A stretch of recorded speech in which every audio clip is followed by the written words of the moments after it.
Good evening and welcome to the Kansas Legislature on Smoky Hill Public Television. My name is Mike Walker. I'm the director of the Docking Institute of Public Affairs at Fort Hays State University. And with me tonight I have three guests.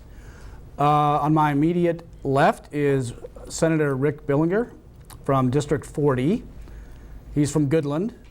District 40 represents Northwest Kansas, 13 counties, and part of Phillips County. On my immediate right is Representative Ken Rahjes, representing District 110, lives in Agra. And District 110 represents Norton, Rooks, and parts of Graham and Ellis County. On my far left is Representative Barb Wasinger. She represents the fighting 111th District. She lives in Hays. And the 111th Barbara represents Hays, Munger, Victoria, and other parts of Ellis County. I want to bring all that up because I feel like I have locals here with me, since we have Barbara, Ken. And I also represent Phillips County. Oh, I thought I said Phillips County. Oh, well, I'm sorry. that's all right. Just want to make sure that's where I live. So I want to make sure I Nope, my bad. I did not have He does need to add it if you live And really, there. in Ellis County, it's Barb and I. So It is, you're yes. right. That's right. You're right on. I missed one county, sorry. And Rick has everything. And Rick has everything, Yes. including Ellis County. It's a call-in show, and we would like you to call in. This is a great opportunity for you to speak with your representatives, especially if you're from Ellis County and surrounding counties. We have the three folks that represent you. So please call in. The number is on your screen, but I'll read it off anyway, because I always do. 1-800-337-4788. All right, we have a lot of issues to cover. I understand that the legislature is out of session. Well, it's adjourned for until May 29th. And so you'll get back in session and take care of bills that have been looking at overriding some vetoes or cleaning up some bills that haven't been finished yet. Is that the idea? That's it. I mean, it's just a cleanup day. There'll be more action in the Senate, actually. We'll probably have maybe one or two veto override attempts, and if there's anything clean up. But really, I don't expect much in the House anyway. Oh, okay. So it's all mostly the Senate, huh? You'll be busy. We will. We'll do a confirmation for a judge, and so we'll be doing that. And I'm guessing the first item we'll have is probably the override on House Bill 2033, which is a very large tax increase for middle-class Kansans. When the governor vetoed that bill yesterday, I guess, or was that today? Yesterday. Yeah, yesterday. But it was Today. Today? today. I lost track of time. Anyway, when she vetoed that, that put a very large tax increase on middle-class Kansans. And I'll just explain it to you real briefly, but basically we had two groups of Kansas. We had the group that took the standard deduction, and then we had the folks with 6,000 or more in itemized deductions that itemized. So we had them two groups. Right. This legislation was trying to fix a third group. So folks that are been itemizing between 6,000 and 24,000 are no longer able to itemize at the federal level because we are coupled with the federal government on our taxes. And so this bill would have decoupled us. I gotcha. And so the folks that have been deducting anywhere between like that 6,000 and 24,000 will no longer be able to itemize, and it's going to be a large increase. One of my constituents called me $6,800 on the difference on what they had to pay in Kansas taxes. And the other thing that has been talked about is that this is a large cut for corporations. Well, that's not accurate either, because basically the couple of the companies that come in were Cargill and Spirit Airlines. And Kansas is only one of 7 states yet to decouple, okay? 1 of 7. So neither one of these companies have paid any state income tax on foreign sales before the federal government change. So they had never. So here we are now. By not decoupling, they're going to have to start paying taxes on their foreign sales, okay? They could go to Oklahoma and not pay it. They can go to Missouri and not pay it. Like I said, there's only 7 states, and Kansas is one of them, that haven't decoupled. Right. So it's not really a big break for the corporations. They've never paid state tax. They pay federal, they always have. So when you read in the paper that, hey, this is another big cut for these huge corporations, that's not accurate. Right. But that's one of the bills you may, the vetoes you may try to override. There we go. What are the chances? What are we looking at? The Senate had 28 votes to pass it, so I think in the Senate, we've got the votes to override. Now, the House is probably going to be the challenge. Okay. Senate Bill 22 was similar to this early in the session. Yes. And it had guilty and repatriation. That's been taken out of this, Okay. and which cut the price tag down considerably because it was retroactive. Okay. So this one here is just going forward, and so I'm hoping that we can pick up one more vote. We were one vote short over in the House, and these two would know much Yes. better than I Okay. would as far as the override over there. But it was one vote short on Senate Bill 22, and this is considerably less without the guilt and the All right. repatriation. Very good. Well, thanks for that description. $438 million less, I think, is what they Oh, okay. mentioned. So, Well, we might have some callers, some viewers interested in calling in and asking some more questions about that issue. I think we had a few last time we worked together. So. Well, the other thing too is that the last few days of the session was a little contentious with a couple different issues, Right. and so it all depends on how we come back, what kind of Right. mood we're in. The other thing is, which I call this latest bill kind of Senate Bill 22 light, which we Yes. took. A 2.0. couple things that we took out also was the sales tax on food, and what was the other? There was 2 taxes. What was the other one? Oh, the internet sales tax. To capture the internet sales tax, we're not, and so there's a lot of nuance to it to try to get it to appeal or not to appeal, and one of the things, regardless of where we are in the state of Kansas, we need to support Spirit in Wichita.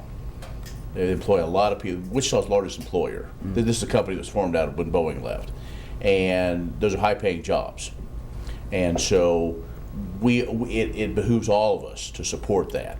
And so, is it an idle threat that they'll move? No, they haven't said they're going to move, but we saw a lot of aviation jobs leave Wichita and go to Oklahoma City, and so let's we don't want to be playing. We talk about the economy, how great the national economy is. Well, we all know in our area there are challenges: agriculture, oil, and other things. We still need to kick it in gear, and there's some 3 things that got to get into play before that happens. Very good. All righty. well, a lot of people were saying that it was a tax increase on internet sales tax, but it wasn't. There was a certain portion of internet sales tax that was voluntarily paid. So many of the big companies like Amazon. Amazon and things like that went ahead and paid that tax, but there's about 20% of them were not paying, and so it was just making all of it mandatory to pay. So they were already taxed before, they just chose not to, and there are very few people. I didn't even realize it on your Kansas tax return that you can voluntarily put in all the things that you purchased that you supposed to didn't. do it, Yes, but and it's not being Not voluntary. It's- yes, But it's right. But you're saying right. that tax on the internet sales was taken out of this bill. right. Again, to make it, we already have. We're already collecting of the top 200. Almost all of them are. Part of it was to close one of the loopholes, and Amazon's a good example. Amazon has partners, kind of like eBay as well. Right. But Amazon, if you buy it from Amazon, one of their partners, they weren't collecting those sales taxes. And so we just closed that loop like other states have done. It's just a matter of fairness. Sure. If I'm paying a penny tax for a piece of bubble gum, and now it's 2 pennies, well, that's a huge tax increase. But is that what everybody else is, where it's at, where it's supposed to be? I mean, I know it's a simplistic Well, the argument, I think, way, for the Well, sales that- tax would be to make it fair to local businesses. right. Right. Main Street businesses. And it is still in HB 2033. Right. It's to use some of that income to offset food sales tax, which we thought was one of the governor's very important things to do, is lower food sales Yeah, tax. sure. And so we were going to It- dedicate that portion. It is, but I think it's kind of a gimmick. I mean, it's, you know, based on different things, is how it's basically your delay, because you don't know how low the food tax will be. I understand, but you talk to accountants, you talk to other folks, and it's like, okay, if you're going to do it, let's really do it, rather than based on a couple of different things. Oh, you Well, mean the it- timing have of to the, start you mean the somewhere. timing Right. of reducing the food sales tax is a gimmick? Well, no, not reducing the sales well, tax. no, I mean, no. Many of us have tried to reduce the sales tax on food. Okay. And but by basing it on, you know, different income streams of sales tax, then was it 6 months or a year? Then it goes down whatever, July or whatever, and it's tough. It's based on the revenue that comes, the additional revenue that coming comes in. in. So Right. the additional revenue will buy down the Sure. food sales tax. And so Right. it's revenue neutral. But it depends. I mean, Right. somebody could say that could be $200 million, and it could be $5 million. I mean, so it's all relative. So in It's- your view, you'd prefer, if you're going to reduce sales tax on food, just pass a bill? To me, if you're going to reduce sales tax on food, say you're going to do it 1% or 3%. I think most people, I mean, 1%, yeah, that's one thing, but that doesn't really excite people. Right. You know, if you're going to do it, let's cut it in half. Sort of feel 1%. But part of the issue has been, okay, where do you make up that revenue? You know, Sure. we're already spending it. That's been the big bugaboo. As far as if that goes away, then Well, yeah. you know, do we have the will to cut or suspend a program because the revenue isn't there to pay for them?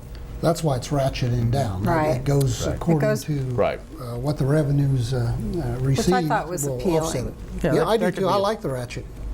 Yeah. It's messy, but it makes some sense in some way. One thing that I might add, in addition to what Senator or Representative Rogers says, you know, Spirit Airlines is very important, and they're wanting to add 1,500 jobs in Wichita. That's a huge number of new jobs, and we're really hoping that they don't put some of those in Oklahoma. Yeah. All right. Well, I want to remind our viewers that this is a call-in program, so you can call in and ask your own questions.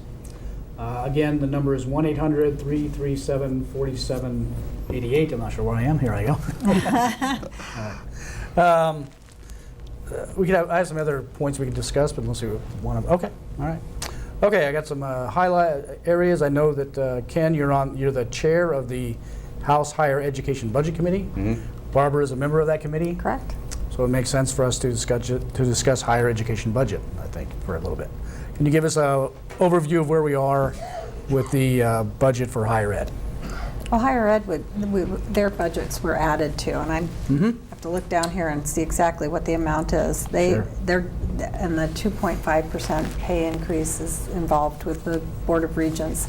So they got extra funding. Fort Hays State got about $13 million in that. They're hoping to get $13 million in that pot. Okay.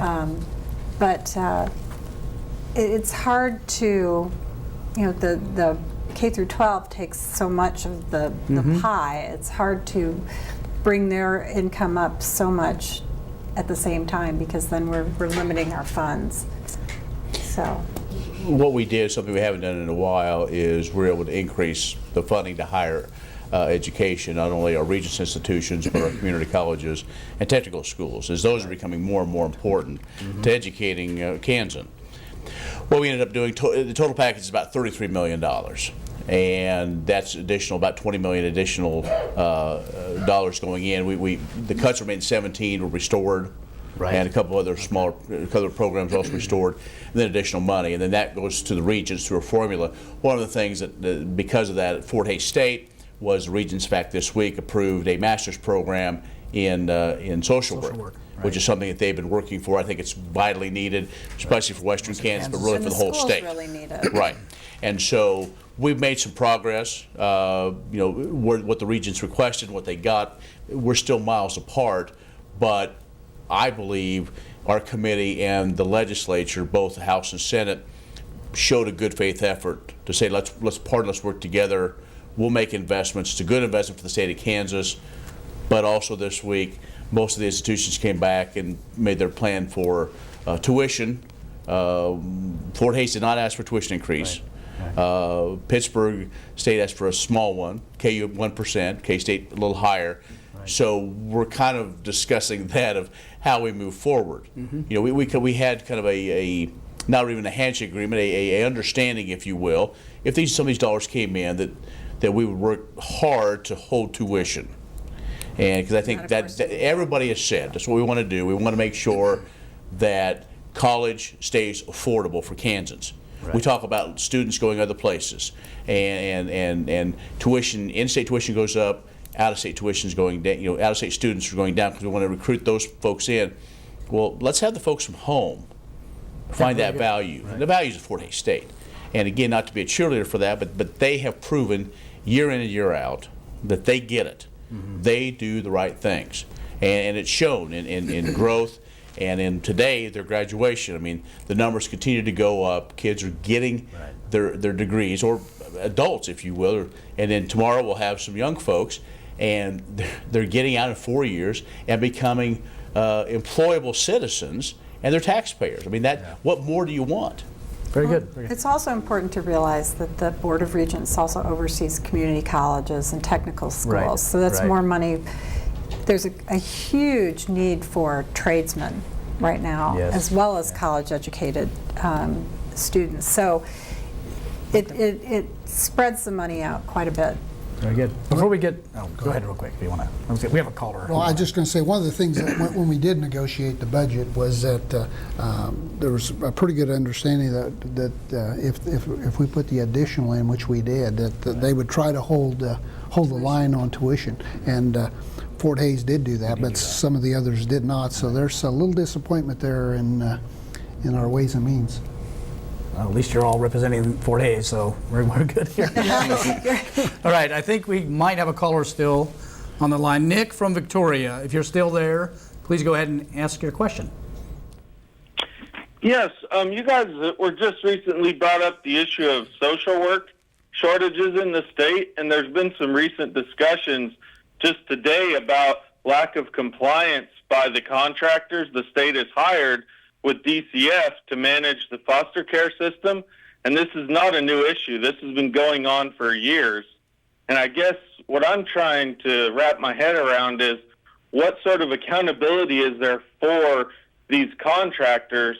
You know, one of the things when it was privatized was we were going to get better results at a cheaper price. That doesn't seem to be happening. Very similar to CanCare. You know, that has not been working as it's advertised. So I would also be interested in a discussion of the panel of the privatization, how it's working, and how the accountability of the folks we privatize it with is. Thank you very much.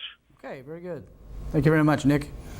All right, compliance issues with foster care and also privatization. All right, we all are aware of problems at DCF and that they're really working hard to get a handle on. I think we have a new secretary that's looking to make sure that these problems are cleared up. And there's more money in the budget that went to DCF, so along with more employees, at least 16 or 26, somewhere around there. So they're getting more employees. They're working to try to get that cleaned up. And we all know that it's been a problem for quite some time. And the issue has surfaced again because Governor Collier had got this pretty much under control, and we didn't have children sleeping on the floors. Right. And I was missing. Right.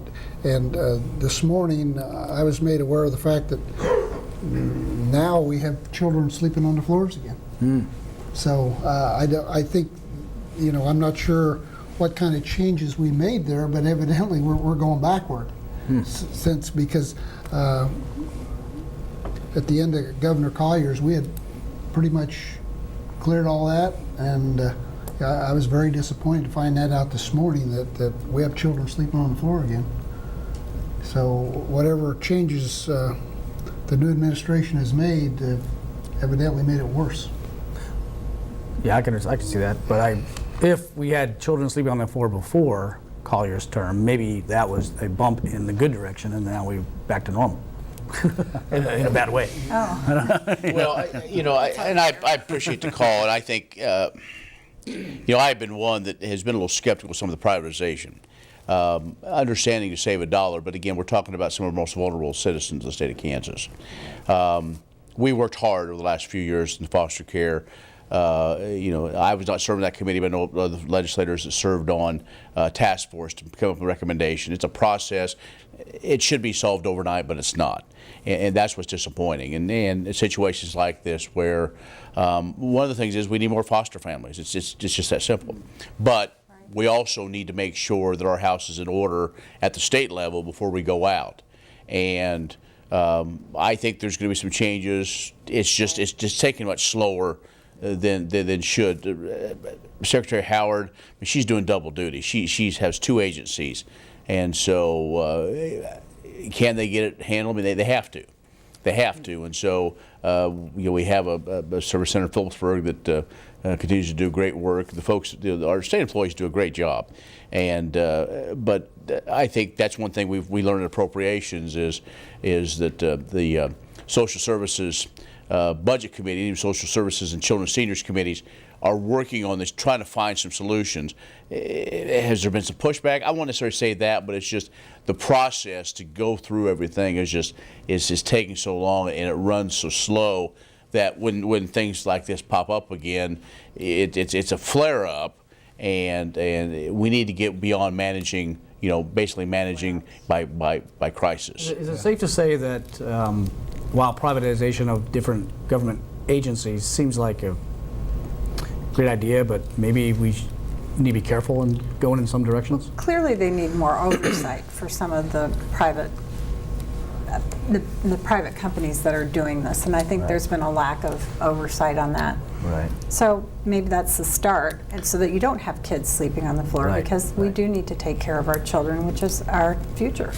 We got to do a better job. I mean, and like Representative Rahjes said, we do have a lot of good people, but they're overwhelmed, and I think our new secretary is overwhelmed. I think it's key is more foster parents. I mean, that's as long as we have a shortage there, we're going to have these issues. Right. I mean, that is the key, and we just got to do a better job with these children. It's just sad when you hear these stories. I just get so disappointed. Any thoughts on how we can encourage more folks to foster kids? I don't know what incentives we can provide. I don't know. I don't know whether it's very hard to qualify as a foster parent, I think, first of all, which probably should be. That should be like that, because you don't want kids in a bad situation, but like sleeping on floors, we don't want that. perhaps it's education, making it seem more worth the time to do that, because it is hard, and they give a lot more than what they get paid for. So maybe there's another answer somewhere. We tend to want to keep doing the same thing and expect a different result. So maybe there's another option of how we do this, how we handle foster care, and make sure that the kids are taken care of. Well, I do get a sense from just working at the Docking Institute and some of the work that may be coming our way in the future, the governor's office and the administration at least seems to be interested in exploring ideas and exploring ways to solve problems. Now, that seems a little different than I saw with the last few years, and I think maybe that's going to be a good thing, because maybe there's going to be folks that are interested in kind of exploring how to solve the foster care issue. But all right. I thought we had a caller, but I guess we do not, so I'll move on with another question. All right, Senator, you are on the Senate Agriculture and Natural Resources Committee, and we mentioned hemp earlier before the show began. I understand the legislature established the Commercial Industrial Hemp Program on April 18th, I believe. Can you tell us a little bit more about that program, or about hemp in general? Just kind of in general, there is a lot of interest, and not only just in Kansas, but across the nation, since the federal government has went ahead and okayed the production of hemp. Several weeks ago, I went to a conference in Denver, Colorado, and I was amazed. It was a 3-day conference. It was like Thursday, Friday, Saturday, and I was available to go on a Saturday, so I went on a Saturday, and I really didn't know what to expect. And I pulled up to the conference hotel, and I couldn't find a place to park. I had to park several blocks away, and so I did. And after I knew there was a large number of folks, and there was over 200 exhibitors with processing and different genetics for seed and you know, just products and so forth. And they said they had another 200 that they had to turn away because the exhibition hall wasn't large enough. Wow. And I received an email when I got home that there had been 10,000 people there. Wow. That is, you know, talk about interest. That is probably one of the topics and one of the new crops that's going to be a lot of folks wanting to get involved. And in Kansas, we had set up, you know, a pilot program, and then this year we went ahead and passed legislation to allow the manufacturing and the growth of hemp. And I know over here at Russell, you know, next door, there's a company has moved in there from out of state, and they're going to put a manufacturing and processing plant over there. Okay. And they're in the process of getting set up over there. I stopped over there a couple of weeks ago to, you know, kind of welcome them and see what was going on. But, you know, part of the whole issue is the regulation. You know, the KBI is very involved. You know, Right. and Right. equipment for testing and making sure that it's hemp, it's not its cousin, you know. Right. And so a lot of different issues to work through. That issue comes later. When we get So there's a lot of issues to work through. You know, it's not just as a matter of fact that, okay, we passed them, it's okay to grow it, that there's a lot of hoops. You have to have a background check, you have to be fingerprinted, and there are restraints on how many acres you can plant. You know, that's interesting. The place in Russell is going to be processing the plant material that's grown somewhere else. Initially, they're going to be building some equipment for the processing. Oh, right. And then I think the way the gentleman explained to me that at some point in time they will do some product processing. So, because I'm not an expert at this, but I was talking to somebody that knows a little more about it than I do, and they indicated it's very labor intensive to harvest hemp because it's like tobacco, and they can't have machinery doesn't work. You have to have people out there in the fields doing the work. So is labor going to be an issue? One of the products that they're going to make is a machine like Harvester? a combine. A Okay, harvester. well, That's I was what assuming they're it's going to build in going to Russell. come along at some point. Right, but that is what they're going to build in Russell, is the Okay. harvest machine then initially. my information might be faulty then. Okay. Yeah. Well, you know, what's interesting is that Kansas was the largest hemp-producing state in the United States back in the 30s. And there are actually hemp leaves on the rotunda in the design. Oh, So yeah. things have kind of come full circle, and I know like the KBI and law enforcement was worried because you can't tell the difference between the hemp seeds and their cousin, and Right. and then the other thing that they have to worry about is people stealing the seeds from the fields and treating them so that they appear to be hallucinogenic. So You mean so the seeds can be sold as hallucinogenic, but they don't no, produce they hallucinogenic plants, do they? they don't at all. What Right, they that's what do I'm is saying, they do but they steal 'em, illegal sell 'em. things to treat. Yeah. Yes. So I know that law enforcement is concerned about it, which led to fingerprinting and background checks to make sure that people were honestly in the business trying to produce hemp for material and rope, Right. and it's very strong from what I've been what I told. hear. So The THC in hemp has to be 3% or 0.3 or less. I see. And if it's any more than that, you have to destroy it. And the seeds are very expensive, as much as like $1 a seed. And the seed's very similar to a Milo seed, if you're familiar with Milo.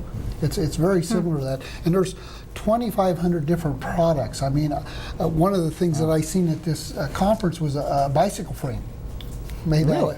out of hemp. Really? Oh yeah, yeah. Very light, very strong. Insulation, wood products. Right.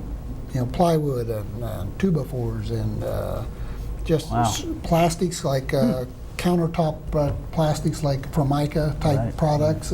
It's amazing. It was.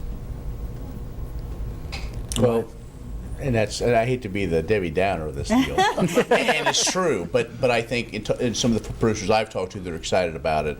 They want to put up hoop houses. And in Colorado, that's where the cousin we're talking about is marijuana. If you haven't figured it out yet, okay.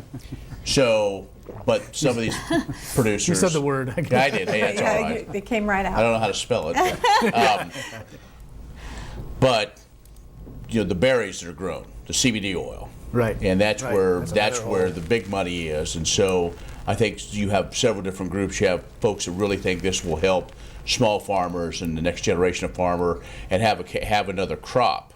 It grows really good, I believe, in central and Right. western Kansas because of the climate. So you have that, and you have ones that want to do the CBD oil as it continues, and the market is just tremendous there. So you have a number of different factors. So everybody's kind of working in the same direction, but again, if you have it in hoop houses, that makes it that much more confusing.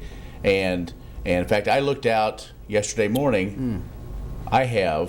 We call it ditchweed. It's I have hemp in the creek. So Right. and so. So it does grow here as well. Oh, absolutely, it grows. Oh, it yeah. has grown here for years, and As you mentioned, yeah. Yeah. so. I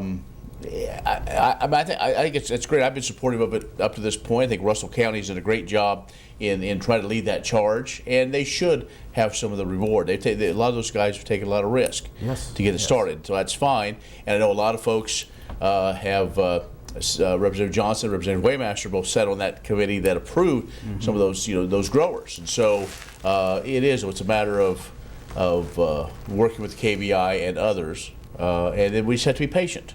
Right. You just have to be patient, and it's going to take a while. I did notice one thing this week. One of the big proponents nationally has been Mitch McConnell. That's why I got in the Farm Bill. Mitch McConnell, the majority leader from Kentucky. Kentucky, yeah. And one of his deals, we're holding out on something that the Senate's doing, is he wants to force the risk management agency who handles crop insurance to make sure that hemp will be covered as a covered crop here in the next year or two. I see. And so that's another really what's issue. pushed this whole conversation. When we started first, we didn't have the Farm Bill done, and so it was all this kind of experimental stuff. The Farm Bill got done, we had to rewrite everything this year. And of course, when you open anything up, everybody else kind of comes back in and says, well, we didn't get this certain piece the first time, let's try it the second. It's called politics, right? Yes. That's what happens. And there is some insurance available. Okay. Some Right. kind. Yeah. But as far as right. So you mentioned it's going to take a while. From what the people I was speaking with, which I may have gotten some bad information about the harvesting part, but they told me that it takes about 3 years to grow crops because it's resistant to some pesticides that were used for other crops, and so it has to filter through the system for about 3 years. That makes sense to you I don't guys? know. I Are have more not heard farmer-like Well, I'm than not me? growing any I don't know anything about. Yeah, I don't know. We mostly have Okay. heard from the proponents as well Okay. as the law enforcement that was Right. cautionary. Yeah, very good. So it's moving forward as slow and steady like it should, I would say. Okay. Yeah, it won't happen overnight, but it's No. like I said, there's a More. lot of producers very interested in at least getting something in the ground and seeing what it does. I would mention in Colorado, the hemp has to be like miles away from the marijuana fields because the hemp will over pollinate, which Gotcha. ruins the marijuana because the hemp has no Right. THC factor, so very little, interesting. not enough for the Interesting. Yeah. smoking in there. All right. Interesting. All right. Guess we'll move on to another topic. During our discussion of higher education, Barbara, you mentioned K-12. So let's get into that issue for a bit, if you don't mind. You noted Rick here because I saw an article you wrote in the Hayes Daily News early April, kind of discussing various issues, and one was Senate Bill 16, which was dealing with K-12 education budget. Can you give us an update on where that stands, or the whole issue of K-12 budget? Well, I believe Senate Bill 16 was the the inflation factor Yes. that we were required to put in from the courts. You know, they said that everything we did last year was good. However, they wanted an inflation factor put in there, and that was our answer to the courts. And it was approximately $92 million. Right. And actually, I think the courts are supposed to maybe come back with that decision. Is it sine die, 28th, 29th? Close. Right. I think it's real very close in there. So hopefully that will satisfy, you know, the inflation factor on that. And in addition to that, from last year, I think we had another $100 million that we put in. So I think the total this year is about $192 million more than last year.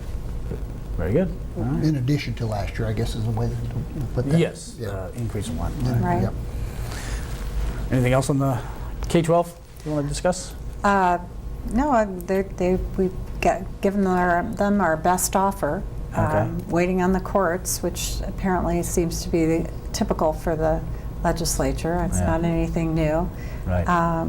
We did try to pass an accountability factor to that, which was not passed. But I would have liked to have seen that. I think the school districts mostly around us have done a really good job. But there are some that are, I'm not sure, are spending it for the kids or the teachers, and I think they both need I more see. money in the classroom and for the teachers. Very good. All right. Well, you know, there have been some good things that come out of it. I mean, it's a big price tag. It's something that you kind of felt you had to move forward. You know, we're in the business of educating kids. We're not in the business of getting 2 or 3 lawyers a lot of money.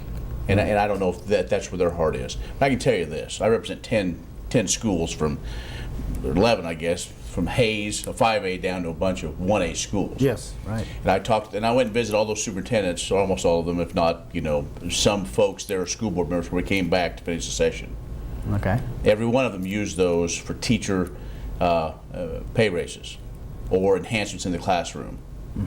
As I tell them, the issue isn't out here. We do things, we squeeze that penny. You know, we have folks, you know, they don't have a lot of extra luxuries. Right. We can go to certain counties, look at their schools, and I'll show you some of mine. And I want to bring some of those legislators out to see some of the schools and what they do and put our test scores up against theirs. You know, our school board, our superintendents do the right things. You know, we don't have, you know, superintendents getting $1 million in their capers. Right. Right. You know, they get there early. They're probably the ones that unlock the school. They're the ones that work throughout the day. They go to 1 or 2 events, and they still do work at night on the weekends. You know, Sure. I don't see people saying, "Hey, you know, I'm gonna," you know, it's a tough job. That's true. And you know, and teachers, other teachers I've talked to appreciated it. I mean, yeah, sure, we'd like to do more for them, but that's the thing. I mean, and teachers, you know, they're not asking for, you know, a huge. They just want to be appreciated. Right. I think our school boards and our superintendents right here have done a good job with that and been a good make good investments back into their staff. Very good. All right. Well, I am on the school board at USD 49, and I don't think we waste our money. We agonize over spending for different issues, and we're not buying Learjets or paying our That's good. paying our superintendent 6-figure or 7-figure, whatever, 7. You know. Right. So yeah, we struggle out here, but it's good to hear that that moved forward, and we're going to wait for the Supreme Court to decide. And what was that? Did you say the date when they I should think come out with 28th it? or 29th. I can't remember. If Oh, it so was that's either not too far away. Next Right. week, yeah. Either. Well, that's good because we need to come up with our budgets for the school district. So yeah, it'll be nice to There you hear. go, yes. Yeah. Well, you have the The money. money's there, The yeah. money's there. Simply a matter of Whether- where are we at now? Yeah, I Can understand. the I'm lawsuit sorry. be thrown I was- away? And it also gives us, and that's one thing that we've heard Yeah. is that the superintendent school boards, they want certainty. They can budget up, That's down, it. That's it. sideways, whatever. At least they know what to deal with instead of this uncertainty we Right. dealt with in years past. Right. Very good. I agree 100% on that. All right. Let's see.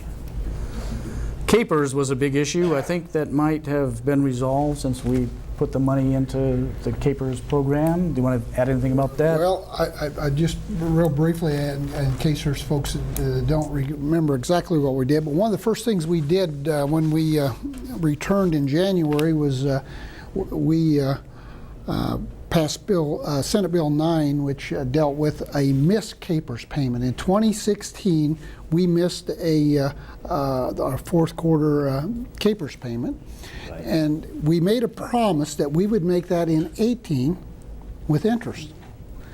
We got to the end of 18, and I'm vice chair of Ways and Means, so I was one of the negotiators, and we sat down and we really weren't sure where we were financially, and rightfully so. We said, hey, we better wait and see what the fourth quarter brings in. Our fourth quarter last year would have been May, June, July, this time of the year last year. That fourth quarter came in $312 million above estimates. So when that happened, we said, yes, we need to make this payment. We made a promise, and the payment, the end of the day with interest and everything was $115 million is what we made, and we passed that unanimously out of the Senate and the House, and the governor signed it, so that was taken care of. In addition to that, when we did the budget for 18, we put a proviso in there that said if our ending revenue for the fourth quarter come in above estimates, we would put $56 million towards CAPERS. It was what we had. It was called a layer payment. Okay. And then the other 56 would be done this year at the end of the fourth quarter if revenues are above 56.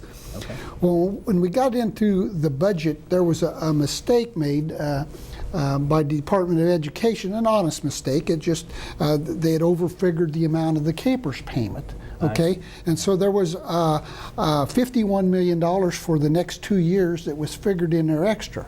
So what we did, we took the $51 million and went ahead and made that $56 million that we were going to do in the proviso if the revenue come in. So we just went ahead and made that. So the layering is all done, and the 51 means we made it early, actually made up for the 56. So it balanced out. So we made that payment, so now the layering is completely paid for. That 50 million, or it was 56 million that we had layered in the proviso, if the revenue comes in above estimates, we went ahead and made that to KDOT. So we took CAPERS and made that payment, so it was taken care of wholly, and then we put $50 million into KDOT if these revenues are ahead of projections, which they are, and hopefully the next two will be the same as the first month of the last quarter. So if they are above, then an additional $50 million is going to go to KDOT. So by doing that payment early in the year, it was the first time in 25 years that we made the actual required contribution. Wow. First time in 25 years. So I was very proud to be part of that we made sure that one time in 25 years we actually made the required payment. Many of the years we weren't even making the required interest payment. Wow. That's why we're so far behind, and our unfunded liability is so bad. But we've moved this up. 60% is code red, and code red means look out, you better make changes. We're above 60. We're almost getting almost to 70%, and this is the CAPERS school group and state employee. Yeah, so very good. We made a lot of progress. I'm very proud to work on that committee. That's great. Yeah. And it's important to realize that I was on pensions, and they said that there was never any danger of any retiree not getting their pension. Right. It's spreading it out and getting it taken care of now so that we don't ever have any worries. And there's a CAPERS trust fund that's never been touched. So we're working on it, and I think it was pretty clear with the unanimous decisions by both houses that we are serious about taking care of our state employees. Very good. So the payment that was made in the first time in 25 years, I'm a bit naive about this. So next year we'll make more payments to the program, or are we caught up now No, you said we we're have about to make 75. payments every year. Of course we do, but I didn't know if. Well, and we still have a large unfunded liability. So I guess it's still over $7 billion. I gotcha. So we still have that. But next year, hopefully, we'll make the required amount and hopefully move forward. One of the things that Representative Wasinger mentioned is the trust fund. Once this money is put into that fund, it can never be touched by the legislature, the governor, anyone. Right. It goes in there. The issue we've had over the years is when funds come in, the revenues come in short, they don't make the whole payment or skip a payment or whatever. One of the things, when I first got there in 2011, there was a number of folks, Representative Johnson, Representative Kelly, Senator Denning, and I was part of that group, have focused on capers. In the last 8 years, we've put over $5.1 billion into capers. Wow. So we focused on that, and slowly but surely we're moving forward. Yes, Very clearly moving in the right direction. Yeah. I guess my better question, the question I meant to ask was, so we made the first payment in 25 years. Next year, it looks like we'll be able to continue making payments, is what I was, yeah. Yeah, whether we, and hopefully it's the required amount. Yeah. Yes. Very good. All right, yeah.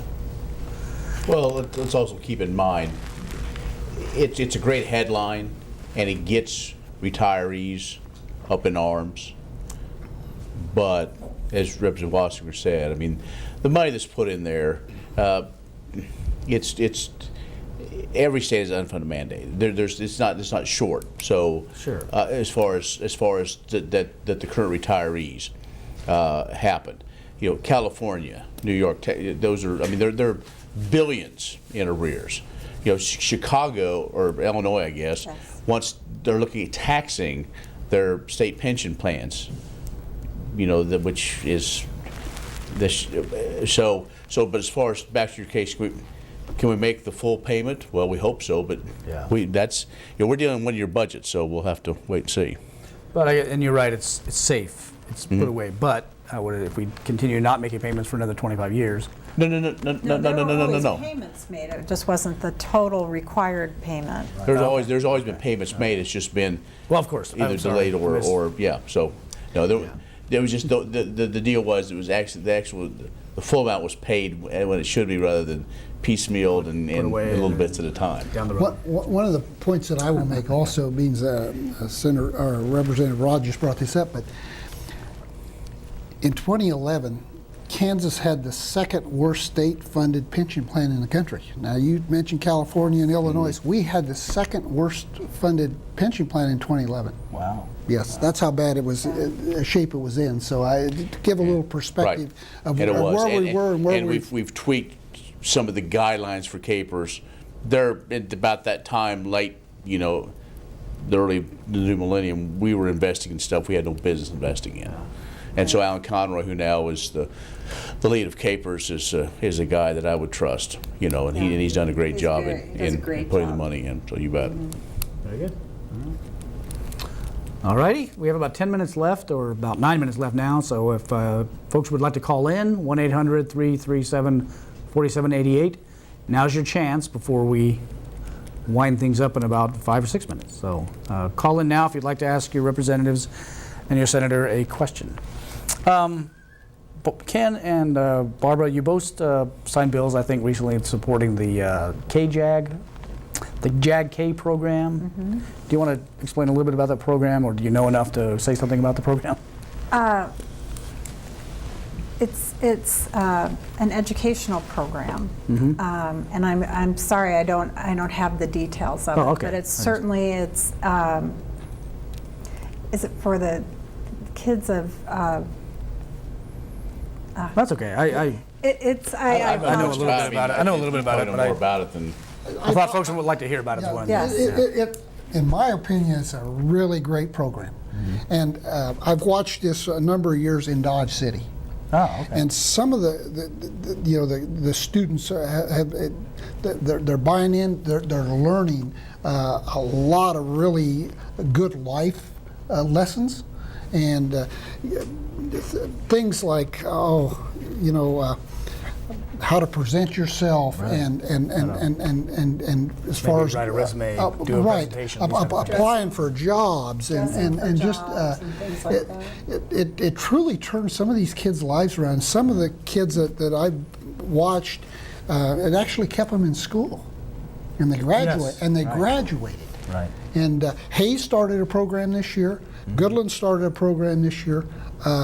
Colby is going to start one next year, and it's a tremendous program. And I'm not sure. I know that USD 49 has started one this year, and we had some kids in the program, and many of them graduated, and some are still in the program because they're not going to graduate till next year.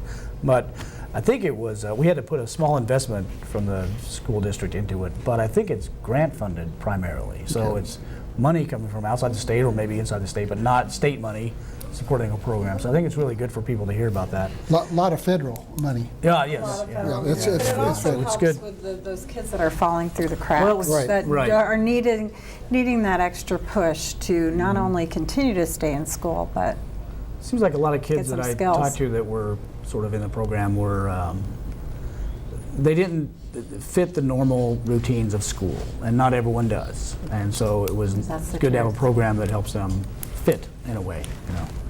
They learn a lot of discipline and management as far as their time and projects and things that they work on, and